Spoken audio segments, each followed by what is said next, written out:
ഞാൻ എന്നെ കേട്ടു നിൽക്കുന്ന എല്ലാ വിഭാഗം മുജാഹിദീങ്ങളോടും ഇത് അന്ധമായി നിങ്ങളെ വിമർശിക്കാനോ കുറ്റപ്പെടുത്തുവാനോ ഉള്ള ഒരു പരിപാടിയല്ല.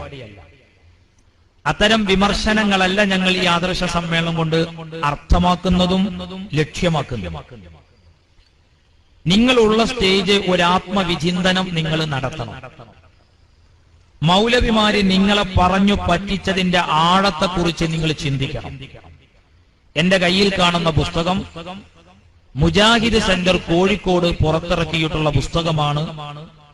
ഈ പുസ്തകം ഇന്നത്തെ എല്ലാ വിഭാഗം മുജാഹിദുകൾക്കും സ്വീകാര്യമാണ്. കാരണം ഇത് വളരെ പഴക്കമുള്ള ഒരു പുസ്തകമാണ്. കുട്ടശ്ശേരി മൗലവി എഴുതിയ പുസ്തകമാണ്. മുഹമ്മദ് മൗലവി കുട്ടശ്ശേരി എഴുതിയ ഈ പുസ്തകത്തിന്റെ പേര് ഇസ്ലാഹി പ്രസ്ഥാന ചരിത്രത്തിനൊരു ആമുഖം എന്നാണ്. അഥവാ ഈ പുസ്തകം മുജാഹിദ് എഴുതിയിരിക്കുന്നത് എന്തിനാന്ന് ചോദിച്ചാൽ, ഒരാള് മുജാഹിദാവുകയാണെങ്കിൽ മുജാഹിദ് പ്രസ്ഥാനത്തെക്കുറിച്ച് ആമുഖമായി ചരിത്രപരമായി അറിഞ്ഞിരിക്കേണ്ട കാര്യങ്ങളാണ് ഈ പുസ്തകത്തിലൂടെ മുജാഹിദ് പ്രസ്ഥാനം പഠിപ്പിക്കുന്നത്. ഈ പുസ്തകത്തിന്റെ 21ാമത്തെ പേജിൽ അവര് എഴുതി വെച്ചു, കേരളത്തിലെ ആദ്യത്തെ ഇസ്ലാഹി നേതാവ് നബിയുടെ കാലത്ത് തന്നെ മതപ്രബോധകനായി ഇവിടെ വന്നിറങ്ങിയ മാലിക് ബിനു ദീനാറാണ്. തുടക്കത്തിൽ തന്നെ ഞാനൊരു കാര്യം പറയാം.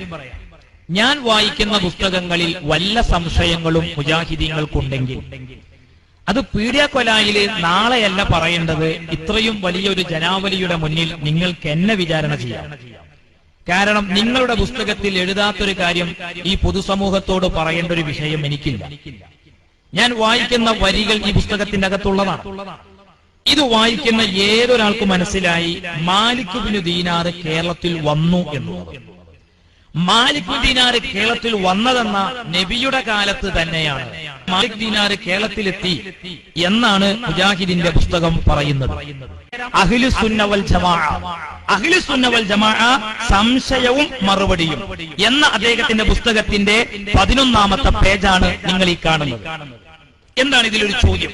ചോദ്യം ഇതാണ്: കേരളത്തിൽ ഇസ്ലാം പ്രചരിപ്പിച്ചത് സ്വഹാബത്തല്ലേ? അവർ സ്ഥാപിച്ച പള്ളികളിൽ ഇന്ന് നടന്നു വരുന്ന സമ്പ്രദായം സലഫിന്റെ മാർഗമാണല്ലോ. അത് പിന്തുടരാൻ നാം ബാധ്യസ്ഥരല്ലേ? ചോദ്യം നല്ല ചോദ്യം. കാരണം കേരളത്തിൽ ഇസ്ലാം പ്രചരിപ്പിച്ചത് സ്വഹാബത്താണ്. ആ സ്വഹാബത്ത് പഠിപ്പിച്ച ആദർശം പിൻപറ്റാൻ നമ്മൾ ബാധ്യസ്ഥരല്ലേ? ആ ചോദ്യത്തിന് സലാം സുല്ലമി കൊടുക്കുന്ന ഉത്തരം നിങ്ങൾ ശ്രദ്ധിച്ചോളൂ കേട്ടോ. അദ്ദേഹത്തിന്റെ ജവാബ് വളരെയേറെ തെറ്റിദ്ധരിപ്പിക്കപ്പെട്ട ഒരു പ്രശ്നമാണ് ഇത്. ഏത് കേരളത്തിൽ സ്വഹാബത്ത് ദീൻ പ്രചരിപ്പിച്ചത് എന്നുള്ളത് തീർന്നില്ല. നബിയുടെ കാലത്ത് ഇസ്ലാം കേരളത്തിലെത്തി എന്നതിന് വിശ്വാസയോഗ്യമായ തെളിവില്ല. കണ്ട നിങ്ങള് ഈ പുസ്തകത്തിന്റെ 21ാമത്തെ പേജിൽ അവർ എഴുതി നബിയുടെ കാലത്ത് സ്വഹാബത്ത് കേരളത്തിൽ ദീനെത്തിച്ചു എന്നുള്ളത്. ഈ ജാമിയ നദ്വിയിൽ നിന്ന് പുറത്തിറക്കിയ 2008 സോഫനീറിലെ 103ാമത്തെ പേജിലും ഇവർ എഴുതി നബിയുടെ കാലത്ത് സ്വഹാബത്ത് കേരളത്തിൽ വന്നു എന്നുള്ളതും അവര് പ്രചരിപ്പിച്ച ആദർശം ഖുർആൻ സുന്നത്ത് അനുസരിച്ചുള്ള ആദർശമാണെന്ന്. ഇനി ഞാൻ ചോദിക്കുന്നു, 3 നേരം ഭക്ഷണം കഴിക്കുന്ന മുജാഹിദ് ചെറുപ്പക്കാരെ, ഇനിയും നിൽക്കണോ ഈ ആളില്ലാ പടയിൽ? ഇനിയും നിൽക്കണോ ഈ കഥയില്ലാത്ത പ്രസ്ഥാനത്തിൽ? നിങ്ങൾ അള്ളാനെ വിചാരിച്ച് രാജിവെച്ചു പോന്നോളൂ. ഈ ദുർവ്യാഖ്യാന രാജകുമാരന്മാരെ നിങ്ങളെ പറ്റിക്കുകയാണ് സഹോദരങ്ങളെ. ഇപ്പോൾ ഇയാൾ പച്ചക്ക് തള്ളി ചരിത്രം. ഈ ചരിത്രമല്ലേ നിങ്ങൾ എഴുതിയത്? ഈ ചരിത്രമല്ലേ നിങ്ങൾ പ്രസംഗിച്ചത്? നിങ്ങൾ എന്തിനു തള്ളുന്നു ഇത്? കാരണം സ്വഹാബത്ത് കേരളത്തിൽ വന്ന് പ്രചരിപ്പിച്ച ആദർശം നിങ്ങളുടെ കയ്യിലില്ല എന്നുള്ളത് ഞങ്ങൾക്ക് തെളിയിക്കാൻ കഴിയും. മുജാഹിദിനും സ്വഹാബത്ത് പഠിപ്പിച്ച ആദർശത്തിലാണ് ഞങ്ങളുള്ളതെന്ന് പറയാൻ ഒരു മുജാഹിദിനും കഴിയില്ല. ഇനി ഞാൻ സഹോദരങ്ങളെ നോക്കൂ, നിങ്ങൾ അവരുണ്ടാക്കിയ പള്ളി, ആ പള്ളിയിൽ വെള്ളിയാഴ്ച ജുമഅ നടന്നിട്ടുണ്ട്. ആ ജുമഅയുടെ ഖുത്ബ അവർ ഓതിയത് എങ്ങനെയാണ്? മുജാഹിദ് സാധാരണ പറയും, ആഴ്ചയിൽ ഒരിക്കലാണ് മുസ്ലിമീങ്ങളും ഒരു മഹല്ലത്തിലെ മുസ്ലിങ്ങളൊക്കെ ഒരു പള്ളിയിൽ ഒരുമിച്ച് കൂടുന്നത്. ആ സമയത്ത് പള്ളിയിലെ ഖത്തീബ് മിമ്പറുമ കയറിയിട്ട് അറബിയിൽ എന്തെങ്കിലും വായിച്ചുകൊണ്ട് എന്ത് കാര്യം? അതേ സമയത്ത് നാട്ടുകാർക്ക് തിരിയുന്ന വല്ല വിഷയങ്ങളും പറഞ്ഞു കൊടുക്കുകയാണെങ്കിൽ റസൂല് ഖുതുബ ഓതുമ്പോൾ സ്വഹാബത്തിന് അത് മനസ്സിലായി. കാരണം സ്വഹാബികൾ അറബികളാണ്. അറബികളായ സ്വഹാബത്തിന് അറബിയിലുള്ള ഖുതുബ തിരിഞ്ഞു. ഖുതുബ എന്ന് പറഞ്ഞാൽ ഒരു ഉപദേശമാണ്. ആ ഉപദേശം ജനങ്ങൾക്ക് തിരിയണം. അപ്പോ അവർക്കത് തിരിഞ്ഞു. നമ്മുടെ പള്ളികളിൽ അറബിയിലുള്ള ഒരു പുസ്തകം നോക്കിയിട്ട് ഒരു ഏട് വായിക്കണ പരിപാടി എന്ത് കഥയാതുള്ളത്? ഇതാണ് മുജാഹിദ് ചോദിക്കുക. ചോദ്യം കേൾക്കുന്ന സമയത്ത് 5ാം ക്ലാസ് വരെ മദ്രസ പോയോന്നൊരു സംശയം വരും. എന്നാ പിന്നെ ആ പറയുന്നതല്ലേ ശരിയും? ഒരു ശരിയത്തിലില്ല. കാരണം ഖുതുബ നാട്ടുകാർക്ക് തിരിയണമെന്ന് അല്ലാഹു റസൂല് പറഞ്ഞിട്ടുണ്ടോ? അങ്ങനെയാണ് ഞങ്ങൾ മലയാളത്തിൽ ഖുതുബ ഓതാലോ. പക്ഷേ ഞങ്ങൾ മലയാളത്തിൽ ഖുതുബ ഓതാത്ത എന്തുകൊണ്ട് അറിയുന്നത്? സ്വഹാബത്ത് ദീൻ പഠിപ്പിക്കാൻ വേണ്ടി ഇവിടെ വന്നത്. അവരിവിടെ നിലമ്പൂരിന് തേക്കുണ്ടാവാൻ വന്നതായിരുന്നില്ല. അവരിവിടെ റബ്ബർ കച്ചവടത്തിന് വന്നതല്ല. അവരിവിടെ തേങ്ങാ കച്ചവടത്തിന് വന്നതല്ല. സ്വഹാബത്ത് ഇവിടെ വന്നത് അള്ളാന്റെ ദീൻ എന്താന്ന് പഠിപ്പിക്കാനാണ്. അള്ളാന്റെ ദീൻ എന്താന്ന് പഠിപ്പിക്കാനാണ്. അവര് നമുക്ക് ഖുതുബ ഓതിയപ്പോൾ അറബിയിലാണ് ഖുതുബ ഓതി കാണിച്ചു തന്നത്. അതെവിടെയുള്ളത്? മുജാഹിദിന്റെ പുസ്തകം തന്നെ വായിച്ചു തരാം. ഇന്ന് ഒരൊറ്റ ബുക്ക് ഞാൻ സുന്നിയത് വായിക്കണില്ല. മുഴുവൻ മുജാഹിദിന്റെ ബുക്ക വായിക്കാം. ഈ പുസ്തകം എവിടെ? അതേ ഞാൻ പറഞ്ഞത്. ഭക്ഷണം കഴിക്കുന്ന ആളുകൾ മുജാഹിദ് പ്രസ്ഥാനത്തിലേക്കൂല. ഈ പുസ്തകം എവിടെ? 1926 അൽ ഇർഷാദ് എന്ന് പറയുന്ന മുജാഹിദ് പത്രമാണ് നിങ്ങൾ കണ്ടുകൊണ്ടിരിക്കുന്നത്. ആരുടേതാണ് ഈ പുസ്തകം? KM മൗലവിയാണ് ലേഖകൻ. KM മൗലവിയാണ് ലേഖകൻ. KM മൗലവി എഴുതുന്നത് ഞാൻ വായിച്ചു തരാം. എന്റെ പ്രിയപ്പെട്ട ബിദഈ ആശയങ്ങളിൽ പെട്ടുപോയ പ്രിയപ്പെട്ട സുഹൃത്തുക്കളെ, ഞാൻ നിങ്ങളെ കുറ്റപ്പെടുത്തുന്നില്ല. നിങ്ങളെ മൗലവിമാര് വഞ്ചിച്ചു. നിങ്ങൾ മനസ്സിലാക്കിയതെന്താ? നിങ്ങൾ മൗലവിമാരിന്ന് ക്ലാസ് എടുക്കുമ്പോ എന്താ പറയല്? ഇവിടെ പണ്ടേ ഖുതുബ മലയാളത്തിലാണ്. അങ്ങനെയാണ് സമസ്തന്റെ മീൻചന്ത പ്രമേയം എന്ന് പറയുന്ന പ്രമേയം ഇവിടെ കൊണ്ടുവന്നത്. ആ പ്രമേയം മുതലാണ് ഇവിടെ ഫിത്നയും ഫസാദും തുടങ്ങിയത്. മീൻചന്ത പ്രമേയമെന്ന് അതിന്റെ കൊല്ലമേത് ഒക്കെ ഞാൻ വായിച്ചു തരാം. എന്തിനാണ് തട്ടിപ്പ് നടത്തുന്നത്? എന്തിനാണ് ജനങ്ങളെ കബളിപ്പിക്കുന്നത്? ഈ KM മൗലവിയുടെ അൽ ഇർഷാദ് ഞാൻ വായിച്ചു തരാം. വലാകിൻ ഹാഹുനാ ശൈഖുൻ ആഖർ യംബഇ അൽ ഇൽതിഫാതു ഇലൈഹി. ഇവിടെ ശ്രദ്ധിക്കേണ്ടുന്ന ഒരു കാര്യമുണ്ട്. വഹുവ അന്നാ ലം നജിദ് ഫീ കിതാബിൻ മിനൽ കുതുബ് അന്ന സലഫ സ്വാലിഹ മിന സ്വഹാബതി വതാബിഈന റളിയല്ലാഹു അൻഹും വതാബിഈന വതാബിഈഹിം റളിയല്ലാഹു അൻഹും കാനൂ ഫീ ബിലാദിൽ അജം ഹീനമാ യഖ്തുബൂന الخطب المشروعة. നോക്കൂ നിങ്ങൾ, വളരെ വ്യക്തമായിട്ടാണ് KM മൗലവി പറയുന്നത്. അനറബ് നാടുകളിൽ സ്വഹാബത്തോ താബിഉകളോ താബിഉകളോ ഖുതുബ ഓതുന്ന സമയത്ത് അവര് നാട്ടേര ഭാഷയിൽ ഖുതുബ ഓതിയതായിട്ട് ഒരു ചരിത്ര ഗ്രന്ഥത്തിലും കാണുന്നില്ല. ആരാ സുഹൃത്തുക്കളെ എഴുതിയത്? സമസ്തന്റെ ആഫീസിലുള്ള ഷീറ്റല്ല ഞാൻ വായിക്കുന്നത്. മുജാഹിദിന്റെ അൽ ഇർഷാദ് റഫറൻസിന് വേണ്ടി സൂക്ഷിച്ചു വെക്കുന്ന മുജാഹിദ് പ്രസ്ഥാനത്തിന്റെ പുസ്തകം. ആ പുസ്തകത്തിലാണ് എഴുതുന്നത്. ഇനി തീർന്നില്ല. ചരിത്രത്തിൽ എന്താ ഉള്ളത്?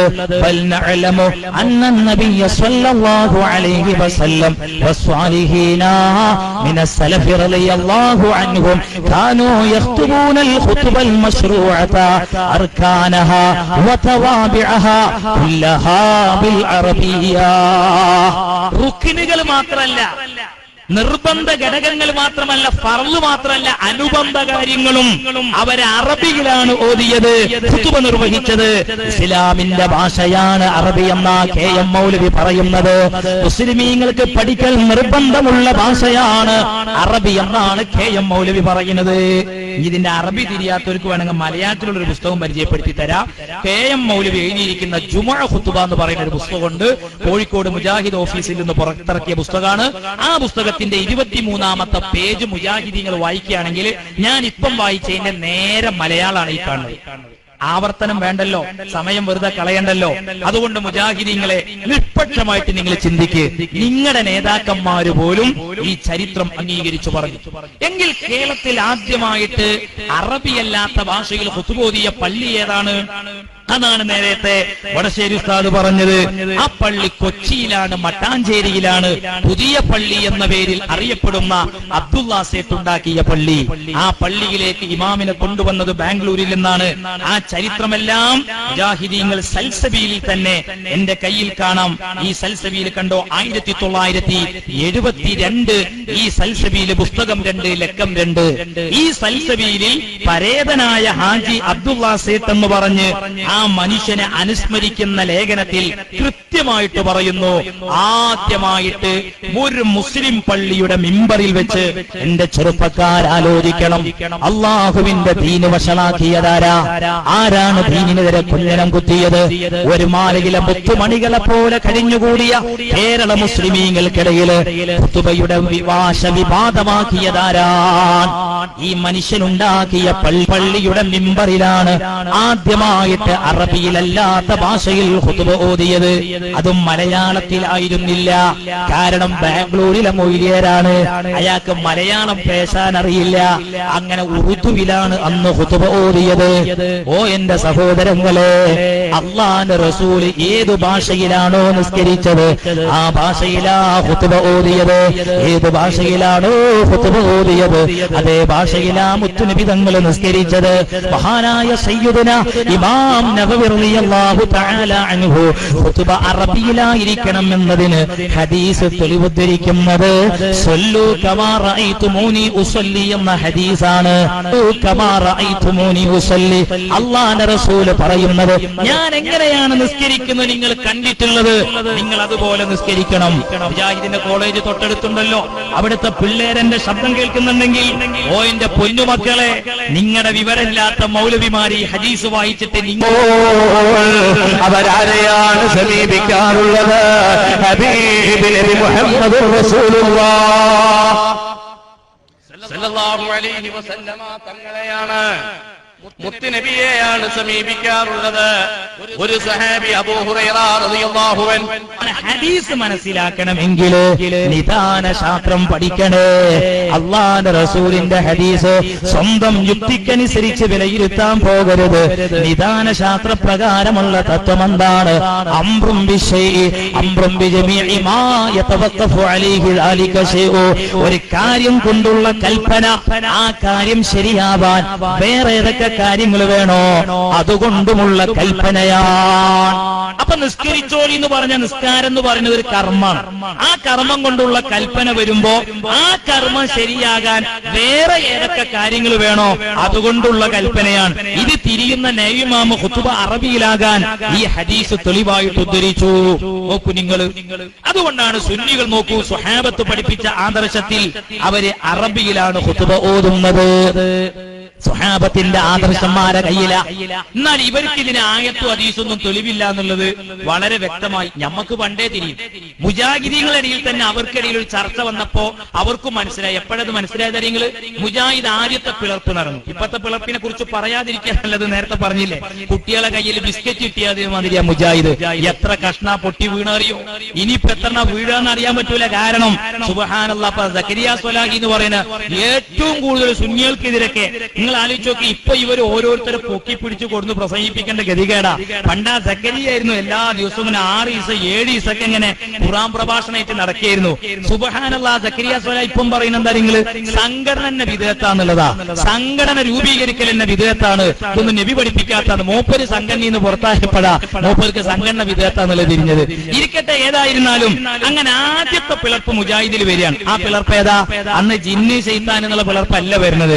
ഇപ്പൊ ജിന്ന് ശൈത്താന്, ചേക്കുട്ടിപ്പാപ്പ, ആട്, കോഴി, പശു, ഇങ്ങനെ പലജാതി ഗ്രൂപ്പ് ഉണ്ട്. സമയത്തിനനുസരിച്ച് ചിലതൊക്കെ ഞാൻ ഇവിടെ പറയാം. സുഹൃത്തുക്കളെ, സഹോദരങ്ങൾ, ആദ്യത്തെ ഗ്രൂപ്പ് പിളർപ്പ് വരുന്നത് മുജാഹിദ് മടവൂര് വിഭാഗം. ഞാൻ പറയണ്ടല്ലോ, അരീക്കോട് ഭാഗത്തൊക്കെ മടവൂരികൾ ഇഷ്ടം പോലെ ഉണ്ട്. അഥവാ ഇന്നും അവരെന്താ പറയുന്ന അറിയോ? ജിന്ന് എന്ന് പറഞ്ഞ ഫംഗസ് ആണ്, ജിന്ന് എന്ന് പറഞ്ഞ വൈറസ് ആണ്, ജിന്ന് എന്ന് പറഞ്ഞ ബാക്ടീരിയ ആണ്. സലാം സുല്ലമിന്റെ ഒക്കെ പ്രസംഗം കേട്ടങ്ങൾക്ക് തിരിയും. ജിന്ന് എന്ന് പറഞ്ഞാൽ കാട്ടിൽ നിന്ന് നാട്ടിക്കിറങ്ങാത്ത ആദിവാസികളാണ്. അപ്പൊ വമാ ഖലഖുൽ ജിന്ന വൽ ഇൻസ ഇല്ലാ ലിയഅ്ബുദൂ എന്ന് പറഞ്ഞാൽ ഇതിന്റെ അർത്ഥം എന്തായി? അല്ലാഹ് പറയാണ്, ഞാൻ മനുഷ്യരെയും ബാക്ടീരിയകളെയും പടച്ചിരിക്കുന്നത് എനിക്ക് ഇബാദത്ത് എടുക്കാൻ വേണ്ടി മാത്രമാണ്. ഇത്ര കഥല്ലല്ലോ മുജാഹിദീങ്ങൾക്ക്. നിങ്ങൾക്ക് ചിന്തിച്ചോക്കി, അള്ളാഹ് ഈ ബാക്ടീരിയന്റെ അറബിയൊന്നും അറിയില്ലായിരുന്നോ? അപ്പൊ ഏതായിരുന്നാലും ഇപ്പൊ വലിയൊരു വിഭാഗം മുജാഹിദ് അൽഹംദുലില്ലാഹ് നന്നായി, അവര് സന്തോഷത്തിൽ അവര് അംഗീകരിച്ചു. അല്ല, അങ്ങനെ തന്നെ വേണ്ടത്. അങ്ങനെ ഇപ്പൊ ഒരുപാട് അംഗീകരിച്ചു വന്നു. ഇപ്പൊ അവര് ജിന്ന് സഹായിക്കുന്നു പറയുന്നുണ്ട്, മലക്ക് സഹായിക്കുന്നു പറയുന്നുണ്ട്. പ്രാർത്ഥനയുടെ ഡെഫിനിഷൻ അവർ മാറ്റി മാറ്റിയിട്ടുണ്ട്. ആ മനുഷ്യ കഴിവിന് അതീതം എന്നുള്ള ആ പണ്ട് 1135 മരിച്ചുപോയ റഷീദ് എന്ന് പറയുന്ന ആ ചങ്ങാതി പഠിപ്പിച്ച ഒരു ഡെഫിനിഷൻ ഉണ്ടല്ലോ, അതൊക്കെ ഇപ്പൊ വലിയൊരു വിഭാഗം മുജാഹിദ് മാറ്റി എഴുതിയില്ലേ. എത്ര നല്ല കാര്യമാണ്. അപ്പൊ അങ്ങനെ പലതും മാറ്റണം അൽഹംദുലില്ലാ. ഇനിയിപ്പോ ഒരു സംശയമുള്ളതെന്ന് വെച്ചാല് ഇഫ്രീത്തെ കാക്കണേന്ന് പറയുമ്പോ മതി മമ്പർത്ത തങ്ങളെ കാക്കണേന്ന് പറയാൻ പറ്റൂല്ല എന്നുള്ളതല്ലേ. അത് ഇൻഷാ അല്ലാഹ് മുസ്ലിം ജമാഅത്തിന്റെ കുറച്ച് ആദർശ സമ്മേളനം കഴിയുമ്പോ നമ്മൾ ഓലെ കൊണ്ട് മമ്പർത്ത തങ്ങളെ കാക്കണേ തന്നെ വിളിപ്പിക്കും. യാതൊരു സംശയമില്ല. എല്ലാ മുജാഹിദിനെ കൊണ്ട് ഇൻഷാ അല്ലാഹ് കുത്തുബിയത്തും ഞങ്ങൾ ചെല്ലിക്കും. അവിടേക്കൊക്കെ എത്തി. പണ്ടിങ്ങൾക്ക് കണ്ണേറില്ല, കണ്ണേറ് എന്ന് പറഞ്ഞ കളിയാക്കിയിരുന്നു. ഇപ്പൊ അൽഹംദുലില്ലാ കണ്ണേറുണ്ട്, ഉറുക്കില്ല, മന്ത്രല്ല, എല്ലാം അംഗീകരിച്ചില്ലേ. മൂത്രപ്പരിക്ക് കടക്കുന്ന സമയത്ത് ചൊല്ലാനുള്ള ദിക്റാണ് അല്ലാഹുമ്മ ഇന്നി അഊദു ബിക മിനൽ ഖുബൂസി വൽ ഖബായിസ്. എന്നെ കേൾക്കുന്ന എല്ലാ ഉമ്മാർക്കും അറിയാം. ഇടത്തേക്കാലം വെച്ചിട്ടാണ് കേറുമ്പോ വൃത്തിയില്ലാത്ത സ്ഥലമാണ്. അവിടെ ഖുബൂസ് ഖബായിസിനെ തൊട്ട് കാവലിനെ ചോദിക്കണം എന്ന് റസൂൽ പഠിപ്പിച്ചു. ഈ ഖുബൂസ് ഖബായിസിന് നമ്മളെ കുട്ടിയേക്ക് നമ്മൾ മദ്രസയിൽ പഠിപ്പിക്കുന്ന അർത്ഥം എന്താണെന്നറിയോ നിങ്ങള്? അല്ലാഹുവേ, ആൺപിശാചിൽ നിന്നും പെൺപിശാചിൽ നിന്നും എന്നോട് ഞാൻ കാവലിനെ ചോദിക്കുന്നു എന്നാ. പക്ഷെ പിശാചില്ലാത്ത മുജാഹിദ് എന്താ അർത്ഥം കൊടുക്കുക? അവരർത്ഥം കൊടുത്തു ഉമ്മമാരെ. എന്താ അർത്ഥം കൊടുത്തത്? മുജാഹിദിനെ സംബന്ധിച്ചിടത്തോളം ഓലെ യുക്തിക്കനുസരിച്ച് അവർ തീരുമാനം എടുക്കുള്ളൂ. അതാണ് മുജാഹിദ്. ഏത് മുജാഹിദും അങ്ങനെയാണ്. ഇനിയിപ്പൊ അവര് പറഞ്ഞതിനെതിരെ ഒരു ബുഖാരിയെ കൊണ്ടേ കാണിച്ചു കൊടുത്തു നോക്കിങ്ങള്. സലാം സുല്ലബി പറഞ്ഞില്ലേ ബുഖാരിയിൽ 60 ഹദീസ് ദഈഫ് ഉണ്ടെന്ന്. സക്കരിയ സ്വലാഹി പറഞ്ഞ 2 ചട്ടന്റെ ഉള്ളിൽ മുഴുവൻ സ്വീകരിക്കാൻ പറ്റാത്ത പലതും ഉണ്ടെന്നുള്ളത്. ബുഖാരിയെ തള്ളുന്നത്. ഇവരോടൊക്കെ നമ്മൾ ദീൻ പറയാൻ പോണത്, ഇവരോടെ നമ്മൾ ആയത്തോ ഹദീസോ എഴുതി വയൽ പറയാൻ പോണത്. ബുഖാരി ഇമാമിനെ പഴച്ചു എന്ന് ചിന്തിച്ചു നോക്കി സുഹൃത്തുക്കളെ. എവിടെയാണ് മുജാഹിദ് പ്രസ്ഥാനം നിൽക്കുന്നത്? സുബ്ഹാന ജല്ല ജലാലു. ബുഖാരിയൊക്കെ ഇപ്പൊ സലാം സുല്ലമി കൊണ്ടുവച്ചത് ബുഖാരിയുള്ള ഹദീസാന്ന് പറഞ്ഞാൽ ബുഖാരി അല്ല, ബുഖാരിന്റെ ബാപ്പ പറഞ്ഞാൽ നമ്മൾ കേൾക്കൂലെന്നാ. ആ ഒരു ധിക്കാരത്തിന്റെ ശൈലിയാണ് മുജാഹിദ് പ്രസ്ഥാനം. അങ്ങനെ തന്നെ പ്രയോഗം നടത്തിയവരും അക്കൂട്ടത്തിലുണ്ട്. ഞാൻ ആവശ്യമെങ്കിൽ പിന്നീട് വിശദീകരിക്കാം. ഇരിക്കട്ടെ, ഏതായിരുന്നാലും ഇങ്ങനെ ഖുബൂസ് ഖബായിസിന് അവര് പിശാചിന് അർത്ഥം കൊടുത്തില്ല. കാരണം അന്ന് അവർക്ക് പിശാച് വിശ്വാസമില്ല. പിശാച് വർഗത്തെ നിഷേധിക്കാണ്. അങ്ങനെ ഇവര് മൂത്രപ്പരിക്ക് ചെന്ന് നോക്കി മുജാഹിദീങ്ങളൊക്കെ പാടെ. അങ്ങനെ നോക്കുന്ന സമയത്ത് എവിടെ എവിടെ പിശാചി നോക്കിയിട്ടാണ് ഒരു പോയിട്ടുണ്ടാവുക. അങ്ങനെയുള്ള പോകുക മൂത്രപ്പരിക്ക്. അങ്ങനെ പോയ സമയത്തുണ്ട് മൂത്രപ്പരി കൂടി ഇങ്ങനെ കൊതുക് പാർന്നു. അപ്പൊ അവര് അർത്ഥം കൊടുത്തു, അല്ലാഹുവേ, ആൺ കൊതുകിൽ നിന്നും പെൺ കൊതുകിൽ നിന്നും എന്നോട് ഞാൻ കാവലിനെ ചോദിക്കുന്നു. പടച്ചോനെ, മൂട്ടനെ കാണാൻ ഞാൻ ഇവര് മൂത്രപ്പരി. എന്നപ്പോ ഇവര് ആൺമൂട്ട പെൺമുട്ട എന്നർത്ഥം കൊടുക്കൂലേ. അങ്ങനെ പിശാചിനെ പിടിച്ചിട്ട് കൊതുകാക്കിയ കൗമ മുജാഹിദ് പ്രസ്ഥാനം അറിയണമെങ്കിൽ ദീർഘകാലത്തിന് ശേഷമാണ് ആ ഖുബൂസ് പിന്നെയും ശൈത്താനായി മാറിയത്. എങ്ങനെയുണ്ട് ആ പിളർപ്പ്? ആദ്യത്തെ പിളർപ്പ് മടവൂരികളായിട്ടുള്ള പിളർപ്പ് വന്നപ്പോ സക്കരിയ സ്വലാഹിന്റെ ഒരു പ്രസംഗമുണ്ട്. ആ പ്രസംഗത്തിൽ നിങ്ങൾക്ക് കേൾക്കാം. അയാൾ പറഞ്ഞു, മടവൂരികൾ തനിച്ച ഹദീസ് നിഷേധികളാ, ഒരു തനി യുക്തിവാദികളാ. അവരോട് ആയത്തും ഹദീസും പറഞ്ഞിട്ട് കാര്യമില്ലാന്ന് സക്കരിയ മടവൂരികളെ കളിയാക്കി പ്രസംഗിച്ചു. അതിന് മടവൂരികൾ സക്കരിയാക്ക് ഒരു മറുപടി കൊടുത്തു. ആ മറുപടി ശ്രദ്ധിച്ചു നോക്കി നിങ്ങൾ. മടവൂരികൾ കൊടുത്ത ഉത്തരം എന്താന്ന് വെച്ചാല്, ഞങ്ങൾ മാത്രമാണല്ലോ ഇപ്പൊ യുക്തിക്കനുസരിച്ച് ദീനുണ്ടാക്കണത്. നിങ്ങൾ നല്ല സാധനോ നമ്മളെ കൂട്ടരെ അറബിയിലല്ലല്ലോ, നമ്മൾ മലയാളത്തിലല്ലോ കുത്തുപോതല്. എവിടെ നമുക്ക് ആയത്തോ ദിവസം തെളിവ്? നിങ്ങളൊന്ന് പറഞ്ഞേരി. ഇതിങ്ങനെ ഗ്യാലറിയിൽ ഇരുന്ന് കളി കാണുന്ന സുന്നിയർക്ക് ഇപ്പൊ എന്ത് പണിയുണ്ടായി? 2 കൂട്ടരും തമ്മിൽ അങ്ങോട്ടും ഇങ്ങോട്ടും പറഞ്ഞപ്പോ മനസ്സിലായില്ലേ ആയത്തില്ല. സുഹൃത്തുക്കളെ, മലയാളത്തിൽ കുത്തുപോതാൻ ഞാൻ സംസാരിക്കുന്നത് അരീക്കോട് പരിസരത്താ. ആണായി പിറന്ന ഏതെങ്കിലും ഒരു മുജാഹിദിന് അല്ലാഹുവിന്റെ വിശുദ്ധ ഖുർആനിലെ 114 സൂറത്തുകളിൽ ഏതെങ്കിലും ഒരു ആയത്തിന്റെ വെളിച്ചത്തിൽ ഖുതുബ മലയാളത്തിലാക്കണമെന്ന് ഈ സദസ്സിന് മുമ്പാകെ എന്നെ നിങ്ങൾക്ക് ബോധ്യപ്പെടുത്തി തരാൻ പറ്റുമെങ്കിൽ വരൂ മുജാഹിദീങ്ങളെ. എന്നാൽ ഞങ്ങളുടെ പള്ളിയിലെ ഖുതുബ മലയാളത്തിൽ ഞങ്ങൾ ഓതിത്തരാം. ഏതായത്തിലാണുള്ളത്? അല്ലാഹു പറഞ്ഞോ, റസൂല് പറഞ്ഞോ? നിങ്ങളുടെ യുക്തിയാണ്. ഈ യുക്തി ദീനല്ല. നബി സല്ലല്ലാഹു അലൈഹി വസല്ലമ തങ്ങൾ പഠിപ്പിച്ചത് സ്വല്ലു കമാ റഅയ്തുമൂനി ഉസല്ലി. സ്വഹാബത്തിന്റെ ആദർശം സുന്നികളുടെ കൈകളിലാണ്. എന്നാൽ പിന്നെ അവര് പറയുന്ന ഒരു കാര്യമാണെന്ത്? മീൻചന്ത പ്രമേയം പറയും. എന്റെ സുഹൃത്തുക്കളെ തെറ്റിദ്ധരിച്ചു പോകരുത്. മുജാഹിദി മൗലവി 1935 മീൻചന്ത പ്രമേയം എന്ന് സലാം സുല്ലമിയുടെ അടുത്ത് എഴുതിയത് ഞാൻ വായിച്ചിട്ടുണ്ട്. 30 വേറൊരു സ്ഥലത്തൊരു മൗലവി എഴുതി. എന്തിനായി 30 35 ആക്കിയത്? നിങ്ങൾ മുജാഹിദ് പുണർപ്പിൽ ഒരു പ്രമേയം കൊണ്ടുവന്നിരിക്കുന്നു. പുണർപ്പ സമ്മേളന പ്രമേയം. അത് 36. അപ്പൊ അതിന്റെ മുമ്പാണ് മീൻചന്ത പ്രമേയം എന്ന് വരുത്തലാണ് ഇവരാവശ്യം. എന്നാൽ സമസ്തയുടെ മീൻചന്ത പ്രമേയം 30-ലുമല്ല 35-ലുമല്ല, 1947 മാർച്ചിലാണ്. ആ പ്രമേയം സമസ്ത കൊണ്ടുവരാനുള്ള കാരണം എന്താണ്? 36-ൽ മുജാഹിദ് ഒരു പ്രമേയം കൊണ്ടുവന്നു. ആ പ്രമേയം ഞാൻ വായിച്ചു തരാം. അൽ മുർഷിദിലുണ്ട് ആ പ്രമേയം. 1936 പുസ്തകം 2 ലക്കം 3 ഞാൻ വായിച്ചു തരാം. മിൻ ഹൈതു ഇന്ന ഖുതുബത്തൽ ജുമുഅത്തിൽ ജാരിയ. ഇന്ന് നടന്നു വരുന്ന ജുമുഅ ഖുതുബ ഗൈറു മഫ്ഹൂമത്തിൽ ആമത്തിൻ നാസ്, പൊതുജനങ്ങൾക്ക് മനസ്സിലാവാത്ത ഖുതുബയാണത്. ലി കൗലിഹ അറബിയത്തൻ, എന്താ കാരണോ?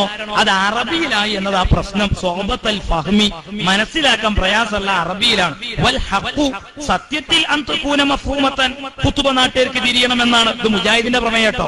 തുർഷിദു ഹാദിഹിൽ ജംഇയ്യത്തു, ഈ സംഘടന ആഹ്വാനം ചെയ്യുന്നു. എന്താണ് ആഹ്വാനം? ഖുതബാ അൽ മസാജിദി വ മുതവല്ലിഹാ, പള്ളി ഖതീബുമാരോട്, പള്ളി മുതവല്ലിമാരോട്, അൻ യുതർജിമുൽ ഖുതുബത ബിഹൈതു യഫ്ഖമുഹ സാമിഊൻ, ശ്രോതാക്കൾക്ക് മനസ്സിലാകുന്ന ഭാഷയിൽ ഖുതുബ ഓതണമെന്ന് ഈ സംഘടന ആഹ്വാനം ചെയ്യുന്നു എന്ന് പറഞ്ഞ് ഉണർപ്പയിൽ മുജാഹിദ് ഒരു പ്രമേയം കൊണ്ടുവന്നപ്പോൾ അതിനെതിരെയാണ് സമസ്തയുടെ മീൻചന്ത പ്രമേയം. അതല്ലാതെ സമസ്ത മീൻചന്ത പ്രമേയം പാസാക്കിയിട്ടാണ് ഇവിടെ മലയാളത്തിലെ ഖുതുബ എടുത്തു മാറ്റപ്പെട്ടത് എന്നത് ശുദ്ധവങ്കത്വമാണ്, ചരിത്രത്തെ വ്യഭിചരിക്കലാണ്, അത് വിരോധാഭാസമാണ്. അല്ല, തിരിച്ചാണെന്ന് പറയാൻ പറ്റുന്ന ഏതെങ്കിലും മുജാഹിദ് മൗലവിമാരോ പ്രവർത്തകരോ ഉണ്ടെങ്കിൽ നിങ്ങൾക്ക് സുന്നികളെ ചോദ്യം ചെയ്യാവുന്നതാണ്. ദോഷമേ ഉള്ളൂ. ഇല്ല സുഹൃത്തുക്കളെ, ഞങ്ങൾ ഇത് കബളിപ്പിച്ച് പറയുന്നതല്ല, പഠിച്ചിട്ട് പറയുന്ന കാര്യങ്ങളാണ്. നിങ്ങൾക്ക് നിഷേധിക്കാനാവില്ല. നബി സല്ലല്ലാഹു അലൈഹി വസല്ലം തങ്ങൾ പഠിപ്പിച്ച ദീൻ ഇപ്പോൾ ആരുടെ കയ്യിലാ? മുത്തുനബി സല്ലല്ലാഹു അലൈഹി വസല്ലം തങ്ങൾ പറഞ്ഞിട്ടുണ്ട്, എന്റെ സമുദായം 73 വിഭാഗമാകും. എന്ന് കേട്ടു നിൽക്കുന്ന യുവാക്കള്, കാര്യലാഭത്തിന്റെ പേരിൽ നിങ്ങൾ വിദഗ്ധത്തിലേക്ക് പോകല്ല. നിങ്ങളുടെ രാഷ്ട്രീയമേതോ ആകട്ടെ, നിങ്ങൾ ഏത് മേഖലയിൽ ജോലി ചെയ്യുന്നവരാകട്ടെ, അല്ലാഹുവിന്റെ റസൂലിന്റെ ഹദീസ് ഒന്ന് കേൾക്കട്ടെ. എന്റെ ഉമ്മത്ത് 73 പാർട്ടികളായി പിരിയും. 72 പാർട്ടികളും നരകത്തിലേക്കാണ്, ഒരു പാർട്ടിയെ സ്വർഗത്തിലേക്കുള്ളൂ. ആ പാർട്ടിയെ സംബന്ധിച്ച് അല്ലാഹുവിന്റെ റസൂലിനോട് ചോദ്യമുണ്ടായ മുത്തുനബി തങ്ങൾ പറഞ്ഞ ഉത്തരമെന്താ?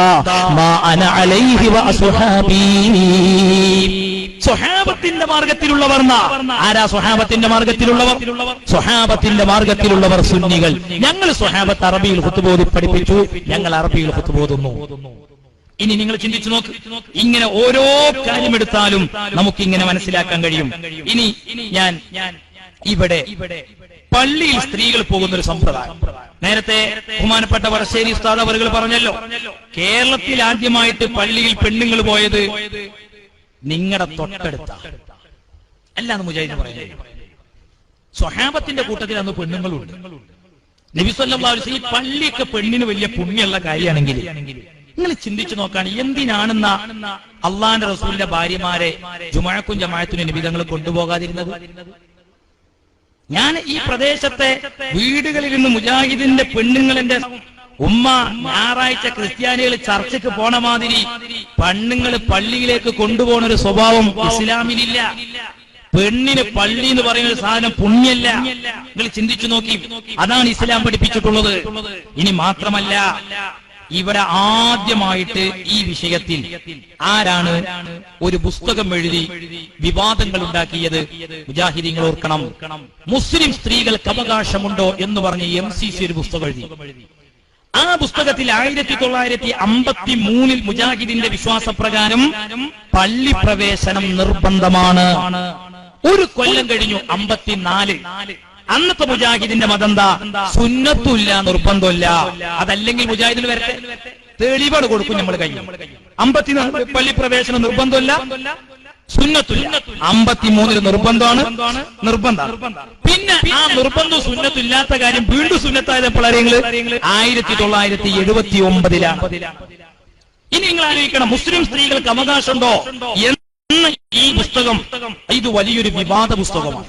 കാരണം ഈ പുസ്തകത്തിൽ ഇയാൾ ഇസ്ലാമിനെ പച്ചക്ക് വ്യഭിചരിക്കുകയാണ്. ഞാൻ ഈ പുസ്തകത്തിലെ വരികൾ നിങ്ങളെ വായിപ്പിച്ചു തരാം. ഈ MCC എഴുതി വെക്ക് നോക്കൂ നിങ്ങൾ. MCC മൗലവി എഴുതി വെക്ക് 1952. ആണും പെണ്ണും എത്ര കണ്ട് മറച്ചിരിക്കണം എന്നൊന്ന് പരിശോധിക്കാം. രണ്ടു കൂട്ടരും മുന്നും പിന്നും തുറന്ന് നഗ്നരായി പുറത്തു നടക്കാൻ പാടില്ല എന്നത് തീർച്ച തന്നെ. MCC എഴുതാണ് ആണും പെണ്ണും എത്ര മറക്കേണ്ടത്, രണ്ടു കൂട്ടരും ഒന്നുകൂടാതെ നടക്കരുത്. ആയിക്കോട്ടെ, നിസ്കരിക്കുമ്പോൾ ഇത്ര മറക്കണം, അല്ലാത്തപ്പോൾ ഇത്ര മറക്കണം എന്നൊന്നും യാതൊരു വ്യവസ്ഥയും ശരീഅത്തിൽ വന്നിട്ടില്ല. ചുരുക്കി പറയുകയാണെങ്കിൽ സംഗതി മൂന്നാണ്. MCC എഴുതുക. ഒന്ന്, ഔറത്ത്, ആണിന്റെ പെണ്ണിന്റെ ഔറത്ത് മറക്കൽ നിർബന്ധമുള്ള സ്ഥലം. അതാണ് MCC ബുക്കിൽ എഴുതുന്നത്. ഈ പുസ്തകത്തിന്റെ പരസ്യ അൽമനാർ പോലും കൊടുത്തിരുന്നു. 250 റുപ്യന്റെ ബുക്കാണ് ഈ ബുക്ക്. ഈ പുസ്തകത്തിൽ പറയുന്നു, നോക്കൂ നിങ്ങൾ, ഔറത്ത് ഇത് മുന്നും പിന്നും മാത്രമാണ്. ആണിന്റെയും പെണ്ണിന്റെയും ഔറത്ത് എത്രയേ ഉള്ളൂ? മുൻദ്വാരവും പിൻദ്വാരവും മാത്രമാണ്. എവിടെ വെച്ചും ആണും പെണ്ണും ഈ ഭാഗം മറച്ചിരിക്കണം, അതും കൂടി തുറന്നിടരുതെന്നാണ് ഇയാൾ പെണ്ണിനോട് പറയുന്നത്. ഔറത്തൊഴികെയുള്ള എല്ലാ സ്ഥലവും തുറന്നിട്ടുകൊണ്ട് ബന്ധുക്കളുടെ മുമ്പാകെ സഞ്ചരിക്കാം. ഇത് മാത്രം മറച്ചിട്ട് പെണ്ണിന് ബന്ധുക്കളുടെ മുമ്പാകെ വരാം. ഇനി മാത്രമല്ല, നോക്കൂ നിങ്ങള്, നിസ്കാരത്തിൽ ഔറത്ത് മാത്രം മറച്ചാൽ മതി. സൂക്ഷ്മതക്ക് മുട്ടുപോക്കിലിട മറക്കുകയാണ് ആണിനും പെണ്ണിനും നല്ലത്. ഈ മനുഷ്യനാണ് പള്ളിപ്രവേശനം നിർബന്ധമെന്ന് വാദിച്ചത്. ഇയാളെ ഉള്ളിലിപ്പ് കണ്ടെങ്കിൽ ഒരു പെണ്ണ് മറക്കേണ്ടത് ഇത്ര ഭാഗമേ ഉള്ളൂ, നിസ്കരിക്കുമ്പോ അത്ര മറച്ചാൽ മതി. നല്ലത് സൂക്ഷ്മതക്ക് എന്തെന്നെയാണ്? മുട്ടുപൊക്കിളിന്റെ ഇട മറക്കലാണ് ആണിനും പെണ്ണിനും നല്ലത്. തീർന്നില്ലട്ടോ. സാധാരണയായി പുറത്തു കാണാൻ അനുവദിച്ച ഭാഗം അഥവാ മുൻദ്വാരവും പിൻദ്വാരവും ഒഴിവാക്കിയിട്ട് വെളിപ്പെടുത്തി പെണ്ണുങ്ങൾക്ക് എവിടെയും സഞ്ചരിക്കാം, അന്യ ആണുങ്ങളുടെ സദസ്സിലും ഹാജരാവാം. പക്ഷേ ആണുങ്ങൾക്കൊരു കടമയുണ്ട്, അന്നേരെ കണ്ണു വെക്കരുത്, കണ്ണൊന്ന് താഴ്ത്തണം. പെണ്ണുങ്ങളെ വരും, പക്ഷെ ആണുങ്ങൾ എന്ത് ചെയ്യണം? ആണുങ്ങളൊന്ന് കണ്ണ് താഴ്ത്തണം. എങ്ങനെയുണ്ട്? ഇനി ഞാൻ ചോദിക്കട്ടെ, ഇന്നത്തെ വർത്തമാനകാലത്ത് വലിയൊരു വിവാദമായി കൊണ്ടിരിക്കുകയാണ് പെണ്ണിന്റെ സ്ത്രീ സ്വാതന്ത്ര്യവും എന്ന് പറഞ്ഞ്. ഇന്ന് നമ്മളൊക്കെ ഒരു പത്രത്തിൽ വാർത്ത വായിച്ച് നമ്മള് മുജാഹിദ് പ്രസ്ഥാനം KNM എടുത്തൊരു തീരുമാനമുണ്ട്. എന്താ നിങ്ങള്? നിയമസഭ വരാൻ പോകുകയാണ്. അതുകൊണ്ട് തന്നെ വല്ല പാർട്ടിക്കും പെണ്ണുങ്ങളെ സ്ഥാനാർത്ഥികളായി കിട്ടുന്നില്ലെങ്കിൽ മൊത്തമായും ചില്ലറയായും KNM-ൽ നിന്ന് കിട്ടുന്നതാണ് എന്ന് KNM ജനങ്ങൾ അറിയിച്ചിരിക്കുകയാണ്. നിങ്ങൾ ചിന്തിച്ചു നോക്കാണീ. സുബ്ഹാനല്ലാഹ്, ഏറ്റവും അധികം ഈ വിഷയത്തിൽ ഒരു വിമർശനം ബഹുമാനപ്പെട്ട ശൈഖുന കാന്തപുരം ഉസ്താദ് അവர்கள் നേരിടേണ്ടി വന്നു. എന്തേ കാരണം? ഇസ്ലാമിലെ സ്ത്രീ പുരുഷ സമത്വം. പുരുഷനും പെണ്ണും ആണും ഇസ്ലാമിൽ തുല്യരാണോ? ഇസ്ലാം മതത്തിന്റെ കാഴ്ചപ്പാടെന്ത്? സംവരണം ഏത് കോലത്തിൽ വന്നാലും ദീനായിട്ട് ഇവിടെ പറയണ്ടേ? നിങ്ങൾ ആലോചിച്ചു നോക്കണം. ഇസ്ലാം പെണ്ണിന് സ്വാതന്ത്ര്യം നൽകുന്നത് പോലെ വേറെ ഒരു മതവും പെണ്ണിന് സ്വാതന്ത്ര്യം നൽകുന്നില്ല. സുന്നികളാണോ പെണ്ണിന്റെ സ്വാതന്ത്ര്യം നിഷേധിക്കുന്നത്? പെണ്ണുങ്ങളുടെ സ്വാതന്ത്ര്യം അഹ്ലു സുന്ന വൽ ജമാഅയാണോ അവഗണിക്കുന്നത്? എന്നെ കേട്ടു നിൽക്കുന്ന ഉമ്മമാര് തെറ്റിദ്ധരിച്ചു പോകരുത്. ഇന്ത്യ രാജ്യത്തൊരു ദുരാചാരമുണ്ടായിരുന്നു, സതീ സമ്പ്രദായം എന്ന് പറയുന്ന തോന്നിയാസം. ഭർത്താവ് മരിച്ചിട്ടുണ്ടെങ്കിൽ ഭാര്യ ഭർത്താവിന്റെ ചെതയിൽ ചാടി മരിക്കണം. അങ്ങനത്തെ ഒരു ദുരാചാരം നമ്മുടെ രാജ്യത്തുണ്ടായിരുന്നില്ലേ? 1829-ലാണ് മുസ്ലിം രാജാക്കന്മാർ ഇന്ത്യ ഭരിക്കുന്ന കാലത്താണ് നിയമപരമായിട്ട് ഇത് നിരോധിക്കപ്പെട്ടത്. ഇനി നോക്കൂ നിങ്ങള്, മാറുമറക്കാൻ അവകാശം നിഷേധിച്ചവരുണ്ടായിരുന്നില്ലേ? പിതാവിന്റെയും ഭർത്താവിന്റെയും സ്വത്തവകാശത്തിൽ പെണ്ണിന് ഒരിടമില്ല എന്ന് വിശ്വസിക്കുകയും പ്രചരിപ്പിച്ചവരുമുണ്ടായിരുന്നില്ലേ? ഇവരിൽ നിന്നെല്ലാം പെണ്ണിന് അവകാശം വാങ്ങിച്ചു കൊടുത്ത മതമേതാ? പരിശുദ്ധ ഇസ്ലാമാണ്. ഇസ്ലാമാണ് പെണ്ണുങ്ങൾക്ക് അവകാശം നൽകിയത്, സ്വാതന്ത്ര്യം നൽകിയത്. പക്ഷെ സ്ത്രീ സ്വാതന്ത്ര്യം എന്ന് പറഞ്ഞാൽ എന്താണ്? പടിഞ്ഞാറാണ് എന്റെ പ്രിയപ്പെട്ട പെങ്ങളെ അച്ചടക്കത്തോടെ കഴിഞ്ഞുകൂടുന്ന നിങ്ങളെ വെളിയിലേക്ക് ഇറക്കി കൊണ്ടുവരുന്നത്. അതിന്റെ ഭാഗമായിട്ടാണ് ഈ സ്ത്രീ പള്ളി പ്രവേശനം എഴുന്നള്ളിച്ചു കൊണ്ടുവരുന്നത്. ഞാൻ ചോദിക്കട്ടെ, കേരളത്തിൽ ആദ്യമായിട്ട് പെണ്ണുങ്ങൾ പള്ളിയിൽ പോയത് ഈ ഒതായിലാണ്. അന്ന് പോയ പെണ്ണിന്റെ ചിത്രമാണ് വെള്ളാജക്കുട്ടി മുജാഹിദിന്റെ പുടവയാണ് എന്റെ കയ്യിൽ കാണുന്നത്. വെള്ളാറമ്പാറ ഖദീജക്കുട്ടിയും PK ആമിന എന്ന് പറയുന്ന ഈ രണ്ട് താത്താരാണ്, വയസ്സത്തികളാണ് കേരളത്തിൽ ആദ്യമായിട്ട് അള്ളാഹുവിന്റെ പള്ളികളിൽ ഇബാദത്തിനു വേണ്ടി പോയത്. ചോദിക്കട്ടെ, ഞാൻ PK ആമിനയെ കൊണ്ടുപോയത് എങ്ങനെയാ? ഖദീജക്കുട്ടിയെ കൊണ്ടുപോയത് എങ്ങനെയാ? പുടവയിൽ പറയുന്നുണ്ട്, മൗലവിമാര് ഭക്ഷണം കഴിക്കാൻ വേണ്ടി ആമിനയുടെയും ഖദീജക്കുട്ടിയുടെയും വീട്ടിൽ ചെല്ലുമ്പോ പള്ളിയിൽ ചെന്ന് നിസ്കരിച്ചാലുള്ള പുണ്യത്തെ കുറിച്ച് അവരോട് സംസാരിക്കുമായിരുന്നു അത്രേ. എങ്കിൽ മുജാഹിദ് പ്രസ്ഥാനം കേരളത്തിൽ പ്രചരിപ്പിച്ച മൗലവിമാര് കഴിഞ്ഞ കാല മുജാഹിദ് നേതാക്കൾ അവരുടെ ഭാര്യമാരെ കൊണ്ടുപോയോ? ഇല്ലല്ലോ. അവരുടെ ഉമ്മമാരെ കൊണ്ടുപോയോ? ഇല്ലല്ലോ. എന്തേ കാരണം? അള്ളാഹുവിന്റെ റസൂല് ഒരു പെണ്ണ് നിസ്കരിക്കാൻ ഉത്തമമായ സ്ഥലം എവിടെയാന്നാ പറഞ്ഞത്? എന്റെ പ്രിയപ്പെട്ട പെങ്ങളെ, അന്യപുരുഷന്മാര് ജുമുഅക്ക് പോകുന്ന സ്ഥലമാണോ? ജമാഅത്തിന് മേളിക്കുന്ന സ്ഥലമാണോ? അള്ളാഹുവിന്റെ റസൂല് പറഞ്ഞ ഹദീസിലുള്ളത് എന്താണ്? ഖൈറു മസാജിദിൻ നിസാഇ ഖൈറു ബുയൂതിഹിന്ന. ഒരു പെണ്ണിന്റെ ഉത്തമമായ പള്ളി അവളുടെ വീടിന്റെ പ്രൈവറ്റ് റൂമാണ്. അതാണ് ഹബീബായ മുഹമ്മദ് മുസ്തഫ സല്ലല്ലാഹു അലൈഹി വസല്ലം തങ്ങൾ പറഞ്ഞത്. അന്യപുരുഷന്മാര് ജുമുഅക്ക് പോകുന്ന സ്ഥലമല്ല, ജമാഅത്തിന് പോകുന്ന സ്ഥലമല്ല. മുത്തുനബി തങ്ങൾ പറഞ്ഞതാ. ഇനി ഞാൻ എന്റെ സഹോദരങ്ങളോട് ചോദിക്കട്ടെ, അല്ലാഹുവിന്റെ വിശുദ്ധമായ പള്ളികളിൽ നമ്മൾ ചെല്ലുന്നത് എന്തിനാ? സദാവായ അല്ലാഹുവിന്റെ സാമീപ്യം നേടാനല്ലേ? എന്നാൽ മുത്തുനബി തങ്ങൾ പറയുന്നൊരു ഹദീസ് കേൾക്കണേ. ഇന്നൽ മർഅത ഔറ, പറഞ്ഞിരിക്കേണ്ടവളാ, പെണ്ണ് മറഞ്ഞിരിക്കേണ്ടവളാണ്. ഫഇദാ ഖറജത് ഇസ്തസ്റഫഹ ശൈത്താൻ. ഒരു പെണ്ണ് വീട്ടിൽ നിന്ന് വെളിയിലേക്ക് അങ്ങിറങ്ങുമ്പോ അല്ലാഹുവിന്റെ റസൂല് പറയുന്നത് അവളുടെ കൂടെ പിശാച് അനുഗമിക്കാനുണ്ടാകുമെന്നാണ്.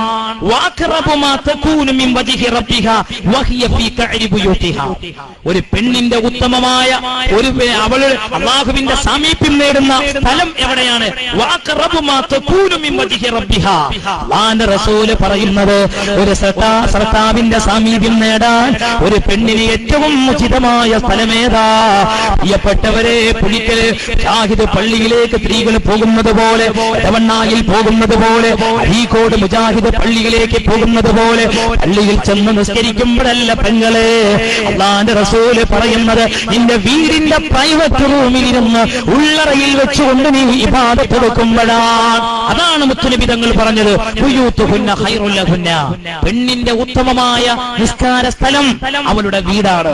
നോക്കൂ നിങ്ങൾ പ്രിയപ്പെട്ട ഉമ്മമാരെ, ലക്ഷക്കണക്കിന് ഹദീസ് മനപ്പാടമുള്ള ഇമാമുന ശാഫിഈ റളിയല്ലാഹു അൻഹു പറയാ, റസൂലുള്ളാഹിന്റെ ഭാര്യമാര് പോയോ? വലം നഅലം മിൻ ഉമ്മഹാത്തിൽ മുഅ്മിനീന ഇംറഅതൻ ഖറജത് ഇലാ ജുമുഅത്തിൻ വലാ ജമാഅത്തിൻ ഫീ മസ്ജിദിൻ. അല്ലാഹുവിന്റെ റസൂലിന്റെ ഭാര്യമാരിൽ ഒരാൾ പോലും ജുമുഅക്ക് പോയിട്ടില്ല, ജമാഅത്തിന് പോയിട്ടില്ല. വമാ അലിംതു അഹദൻ മിൻ സലഫിൽ മുസ്ലിമീന. മുൻഗാമികളായ സച്ചരിതരായ ഒരാളിൽ നിന്നും നമ്മൾ അറിഞ്ഞിട്ടില്ല. അമറ അഹദൻ മിൻ നിസാഇഹി, അവരുടെ ഭാര്യമാരോട് കൽപ്പിച്ചത് ബിഇതിയാനി ജുമുഅത്തിൻ വലാ ജമാഅത്തിൻ മിൻ ലൈലിൻ വലാ നഹാരിൻ. രാത്രിയിലോ പകലിലോ അവരുടെ ഭാര്യമാരോട്, അവരുടെ പെൺമക്കളോട്, ഒരാളോട് പോലും ജുമുഅക്കോ ജമാഅത്തിനോ വേണ്ടി പോകാൻ, പള്ളിയിലേക്ക് പോകാൻ കൽപ്പിച്ചതായിട്ട് കാണാൻ കഴിയുന്നില്ല, അറിയുന്നില്ല. ഇതാരാ പറയുന്നത്? ശാഫി ഇമാം. വലൗ കാന ലഹുന്ന ഫീ ദാലിക ഫളുൻ. പെണ്ണുങ്ങൾക്ക് പള്ളിയിലെ ജുമുഅയോ ജമാഅത്തോ വല്ല പുണ്യമുണ്ടായിരുന്നെങ്കിൽ അമറൂഹുന്ന, അവരല്ലേ കൽപ്പിക്കേണ്ടിയിരുന്നത്. വഅദിനൂ ലഹുന്ന ഇലൈഹി. അല്ലാഹുവിന്റെ റസൂലിന്റെ ഭാര്യമാരോട് മുത്തുനബി തങ്ങൾ പറഞ്ഞില്ല ഉമ്മ. ആയിഷ ബീവി അല്ലാഹുവിന്റെ റസൂലിന്റെ പ്രിയപ്പെട്ട ഭാര്യയല്ലേ? ആ മഹദി ആയിഷ റളിയല്ലാഹു അൻഹയോട് അല്ലാഹുവിന്റെ റസൂൽ ജുമുഅക്ക് വരാൻ പറഞ്ഞോ? ജമാഅത്തിന് വരാൻ പറഞ്ഞോ? ഉണ്ടായില്ല. എന്തേ കാരണം? പള്ളി പുണ്യല്ല, പള്ളി പുണ്യല്ല. മുജാഹിദ് ഇന്നും പെണ്ണുങ്ങൾ പള്ളിയിൽ പോയി നിസ്കരിച്ചാൽ പെണ്ണുങ്ങൾക്ക് പ്രത്യേകം പുണ്യം കിട്ടുമെന്ന് വിചാരിച്ചാൽ കോയി അയൽമക്കേരിയ മാതിരികൾ പറയാൻ പറ്റൂല. കിട്ടൂല എന്ന് പറയാൻ പറ്റൂല. കിട്ടൂല എന്ന് പറഞ്ഞാൽ പിന്നെ പെണ്ണുങ്ങളെ വരവൊക്കെ നിൽക്കും. കിട്ടുന്നു പറഞ്ഞാലേ എന്ത് പറ്റുള്ളൂ? ഈ പറയുന്നതിൽ വല്ല അർത്ഥമുണ്ടോ? എവിടെയാ പ്രമാണം? എവിടെയാ പ്രമാണം? ആരുടെ കൂടെയാ പ്രമാണമുള്ളത്? നിങ്ങൾ ആലോചിച്ച് നോക്കുക. അല്ലെങ്കിൽ സുന്നികൾക്ക് എന്താ? പെണ്ണിനൊരു പള്ളി പുണ്യുണ്ടെങ്കിൽ ഞങ്ങൾക്ക് ഈ പെണ്ണുങ്ങളെ പള്ളിയെ തൊട്ട് വിലക്കേണ്ട കാര്യം എന്താ? നിങ്ങൾ ആലോചിച്ച് നോക്കുക. പെണ്ണുങ്ങൾ വന്ന് നിസ്കരിച്ചു പോയിക്കോട്ടെ നമ്മൾ വിചാരിക്കൂലേ? പക്ഷെ പ്രിയപ്പെട്ട ഉമ്മ അങ്ങനെയില്ല. ഇനി മാത്രമല്ല, മുജാഹിദിന്റെ KNM പറയാണ്, സ്ത്രീ സ്ഥാനാർത്ഥികൾ വേണ്ടവരൊക്കെ മുജാഹിദിന്റെ ആഫീസുമായിട്ട് ബന്ധപ്പെട്ടാല് എല്ലാ റീറ്റെയിൽ നിൽക്കും ഹോൾസെയിൽ നിൽക്കും മുജാഹിദ് കൊടുക്കാൻ റെഡിയാ. എങ്ങനെ വേണമെങ്കിലും കൊടുക്കുന്നുള്ളതാ. നിങ്ങൾ ചിന്തിച്ചു നോക്കി, ഇതെന്തിനു വേണ്ടിയുള്ളതാണ്? എന്തിനു വേണ്ടിയുള്ള? ഇവിടെയാണ് ഞങ്ങൾ ഒരു കാര്യം പറയുന്നത്. ഇസ്ലാം എന്ന് പറഞ്ഞാൽ ഇസ്ലാമിന്റെ നിയമങ്ങൾ എത്ര കൈപ്പുള്ളതാണെങ്കിലും പറയാതിരിക്കാൻ പറ്റില്ല. അല്ലാഹുവിന്റെ റസൂല് പറഞ്ഞു, ഇദാ കാന ഉമറാഉകും ശിറാറകും, നിങ്ങളിലെ നേതൃത്വം മോശക്കാരായി വന്നാൽ, വഅഗ്നിയാഉകും ബുഖലാഉകും, നിങ്ങളിലെ സമ്പന്നന്മാര് പിശുക്കന്മാരായി വന്നാൽ, വഉമൂറുകും ഇലാ നിസാഇകും, നിങ്ങൾ പെണ്ണുങ്ങൾക്ക് അധികാരം കൊടുക്കുന്ന കാലം വന്നാൽ, ഒരു പെണ്ണ് പഞ്ചായത്ത് പ്രസിഡന്റ് ആകുന്ന കാലം വന്നാൽ, ബ്ലോക്ക് പഞ്ചായത്തിന്റെ മെമ്പർ ആകുന്ന കാലം വന്നാൽ, പ്രിയപ്പെട്ട പെങ്ങളെ, ഫ്ലക്സിൽ ഫോട്ടോ വരണമെന്ന് നീ ചിന്തിച്ചു പോകരുത്, നീ അങ്ങനെ കൊതിച്ചു പോകരുത്, ആഗ്രഹിച്ചു പോകരുത്. അല്ലാഹുവിന്റെ റസൂല് പറയുന്നു, പെണ്ണുങ്ങളിലേക്ക് വരണം നീക്കി വരാനം വന്നാൽ. സഖാഫിയുടെ വാക്കല്ല, ഇമാം തിർമിദി റിപ്പോർട്ട് ചെയ്ത ഹദീസാണ് മുഅ്മിനീങ്ങളെ. അല്ലാഹുവിന്റെ റസൂല് പറയുന്നത്, ഫബത്നുൽ അർളി ഖൈറുൽ ലക്കും മിൻ വഹരിഹാ. ആ കാലമുണ്ടല്ലോ, പെണ്ണുങ്ങൾ അധികാരത്തിലേക്ക് വരുന്ന കാലമുണ്ടല്ലോ, പെണ്ണുങ്ങൾ മത്സരിക്കാൻ വെമ്പൽ കൊള്ളുന്ന കാലമുണ്ടല്ലോ, ആ കാലത്തെ സംബന്ധിച്ച് അല്ലാഹുവിന്റെ റസൂല് പറയുന്നത്, ഫബത്നുൽ അർളി ഖൈറുൽ ലക്കും. ഭൂമിയുടെ അഖമാണ് നിങ്ങൾക്ക് നൽകിയത്, ഭൂമിയുടെ അഖമാണ് പുറത്തേക്കാളും നല്ലത്, മരിച്ചു പോകലാണ് നല്ലത്. അതാണ് മുത്തു റസൂൽ സല്ലല്ലാഹു അലൈഹി വസല്ലം. ഇനി ഇവിടുത്തെ പുത്തൻവാദികളൊക്കെ പാടെ കൂടിയിട്ട് സ്ത്രീ പുരുഷ സമത്വം കൊണ്ടുവരാൻ AP ഉസ്താദിന് ഈ വിഷയത്തിൽ കാന്തപുരം ഉസ്താദ് അവர்கள் കോഴിക്കോട് SSFന്റെ ക്യാമ്പസ് സമ്മേളനത്തിൽ സംസാരിക്കുന്ന കൂട്ടത്തിൽ പറഞ്ഞു, പെണ്ണിന്റെ മഹത്വം പറയുന്ന കൂട്ടത്തിൽ പറഞ്ഞു, പ്രസവം എന്ന് പറയുന്ന സ്ത്രീകൾക്ക് മാത്രം കഴിയുന്ന ഒരു പരിപാടിയാണ്. അപ്പോഴേക്കും ചില മാധ്യമങ്ങളൊക്കെ എന്ത് ചെയ്തു? തലതിരിഞ്ഞ ഒരു പത്രമുണ്ട്, തലതിരിഞ്ഞ ഒരു മാധ്യമം, ഓൺലൈനിൽ ആദ്യമായിട്ട് ഈ തോന്നിയാസം തിരിച്ചും തിരിമറി ചെയ്ത് തോന്നിയാസം ഉണ്ടാക്കിയാള് മാധ്യമം എന്ന് പറയുന്നതിന് പത്രം. മുസ്ലിം സമുദായത്തിൽ ഇത്രയേറെ ഫിത്നയും ഫസാദ് ഉണ്ടാക്കിയ ഒരു പത്രം വേറെ ഉണ്ടോ? നിങ്ങൾ ചിന്തിച്ചു നോക്ക്. ആ ഓൺലൈൻ മാധ്യമത്തിൽ വന്നു വാർത്ത എന്താണ്? AP ഉസ്താദ് ഇങ്ങനെ പറഞ്ഞതായിട്ട്, സ്ത്രീകൾക്ക് പ്രസവിക്കാൻ മാത്രമേ കഴിയൂ കാന്തപുരം. ഇതും പറഞ്ഞ് മാധ്യമം പിന്നെ ആ വാർത്തയും പിന്നെ ചോല് പോണ വയ്ക്ക് പോയി. പിന്നെ ഇത് വേറെ പലരും ഏറ്റെടുത്തു. സുബ്ഹാനല്ലാഹ്, എന്തൊക്കെ പുകില്! മുസ്ലിം സ്ത്രീകളൊക്കെ കാന്തപുരം ഉസ്താദിനെ തെറ്റിദ്ധരിക്കുന്ന ഒരു അവസ്ഥയിലേക്ക് വരണം എന്നവർ ചിന്തിച്ചുപോയി. കാരണം പെണ്ണിനാകെ കഴിയുന്ന പണി പ്രസവം മാത്രമേ ഉള്ളൂ എന്നല്ലേ ഉസ്താദ് പറഞ്ഞത്? അങ്ങനെയല്ല ഉമ്മ പറഞ്ഞത്, പെണ്ണിന്റെ മഹത്വമാ പറഞ്ഞത്. പലപ്പോഴും ആണുങ്ങളായ നിങ്ങൾ ആലോചിച്ചു നോക്കണം, എന്റെ സദസ്സിലുള്ള സഹോദരങ്ങളെ, നമ്മൾ ആലോചിച്ചു നോക്കണം. നമ്മുടെ ഒരു ചെറിയ കുട്ടി, ആ കുട്ടി ചെറുപ്പത്തിൽ മൂത്രിക്കുന്നു, കാട്ടിക്കുന്നു, ഒരു ഉമ്മ കാണിക്കുന്ന വിനയത്തോടെയും സഹനത്തോടു കൂടെയുമുള്ള ഒരു സമീപനം ആ കുട്ടിയോട് നമുക്ക് ചെയ്യാൻ കഴിയാറുണ്ടോ? ഇതാണ് AP ഉസ്താദ് പറഞ്ഞത്. ചിലപ്പോ നമ്മൾ എടുത്ത ഉടനെ ആയിരിക്കും കുട്ടി മൂത്രമൊഴിക്കുക. ഉടനെ നമ്മൾ എന്ത് വിളിക്കും? അടുക്കളയിൽ നിന്ന് നമ്മുടെ വൈഫിനെ വിളിക്കും, ഇനി എവിടെ, വേഗം വാ, മോൻ നമ്മളെ പറ്റിച്ചു, കുട്ടിയെ കൊടുത്തു, നമുക്ക് കഴിഞ്ഞു. അതേ സമയത്ത് ഒരു ഉമ്മയുടെ സഹനം, ഒരു ഉമ്മയുടെ ക്ഷമ, ഒരു ഉമ്മയുടെ തലോടല്, അത് ഉമ്മയുടെ വല്ലാത്ത മനസ്സാണത്. പെണ്ണിന്റെ മഹത്വം ഉസ്താദ് പറഞ്ഞതാ. പിന്നെ പ്രസവം എന്ന് പറയുന്നത് പെണ്ണിന്റെ മാത്രം പ്രത്യേകതയാണ്.